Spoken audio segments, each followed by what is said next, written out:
Alright, I'd like to thank Inspiring Philosophy for reviewing my previous video, and I'm making a part B to further justify my positions. So I was reviewing one of his papers he cited in his video by Robert Homestead, and I very much agree with a lot of what he has to say. I don't see too many problems with it. He takes issue with a lot of Heiser's positions, or the people that try and translate the text as when God began to create. So I'm pretty happy and agree with that. But the thing is, looking at his views, he doesn't give any case that the traditional interpretation of Genesis 1:1 is wrong. Instead, what he does is he points out that it is possible to translate this and leave certain gaps within the text. So that could be translated in a beginning, but not necessarily in the beginning, leaving potential room for numerous periods of chaos before this time.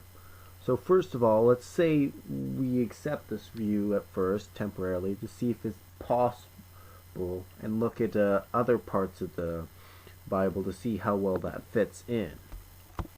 So first of all, we know something had to exist prior to the creation. One, God, obviously, no unmoved mover who has no beginning or end. Also in Proverbs, we see that wisdom was created before the initial creation of the world. So saying that there were things before that doesn't necessarily a problem for us at all. Also in Isaiah, God identifies himself as the person who created the light and made the darkness. So this dark tohu vabohu, the formless and void earth, when it says darkness was upon the face of the deep, God is identifying that he is the creator of this. When does it discuss him creating this? Well, it makes most sense based on the grammar that was discussed in the verse prior. I'll cover that later. In Revelation, John describes seeing the first heaven and the first earth pass away.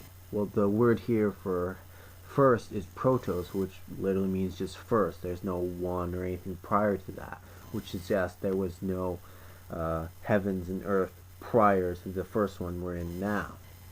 And this also fits well with the cultural context. We see the same thing again in the book of Enoch.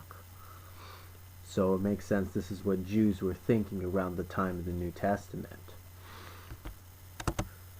Also, another problem is there wouldn't be any human death, because human death entered the world through Adam. And we can tell by the context of this passage the death here is physical death, not spiritual death. So that's not an option. So unless people didn't die in this heavens earth beforehand, this isn't an option for us. This is especially true when we look at Isaiah 45, where it says he formed the earth to be inhabited. So it doesn't make sense that he left it empty for millions of years. So digging around the internet, I found an excellent paper by Verns S. Poitras, where he argues, he's a Hebrew scholar, I think, he argues for the traditional interpretation of Genesis 1:1 as the initial creative act. And his main argument is that Genesis 1:1 consists of a wa conjunctive, which means that the earth in Genesis 1:1 is connected to the earth in Genesis 1:2, suggesting that there should be a connection between two, which means the initial act in Genesis 1:1 causes Genesis 1:2 to happen. He mainly argues against the summary view, which is not IP's view, but it's a good article I found. The next one of his claims I want to address more in detail is, did the ancient Near East care about material origins, or were they just interested in function? So the only argument he presents is that a lot of these ancient Near Eastern texts start with when, or a non-definite beginning, as the start of their creation story.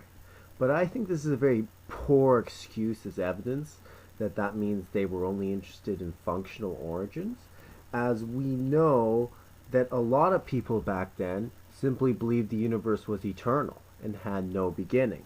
So it fits the evidence better to say they're just describing when things materially became what they are today, the heavens and the earth. So they were interested in the origins of the heavens and the earth. They just believed the universe was eternal. Much like today, people ask, well, where was the origins of God? Who created God? And we say, well, nobody created God. He existed eternally. Doesn't mean we wouldn't be interested in that question. We just think the answer to that question is there is no beginning to him. Also, there's a lot of evidence to the contrary that they did care about the material origins. When you read ancient creation accounts, we see creation by sex, semen, blood, the ground, water, air, across the board. And it's not that they're trying to be crude or offensive or titillating. It's where they thought things came from, as the Old Testament scholar Michael Heiser notes. We can see in all these accounts Marduk slays Tiamat by slicing her in half like a fish, and then using her to create the heavens and the earth. Man is created by blood. Gods are created through semen and sex. So I would have to disagree with him and say there's a lot of evidence to the contrary of this claim. And he certainly hasn't provided any evidence that his statement is true. So this concludes my video. Thanks for watching. Like, comment, subscribe. And stay tuned for part 3. Thank you, and good evening.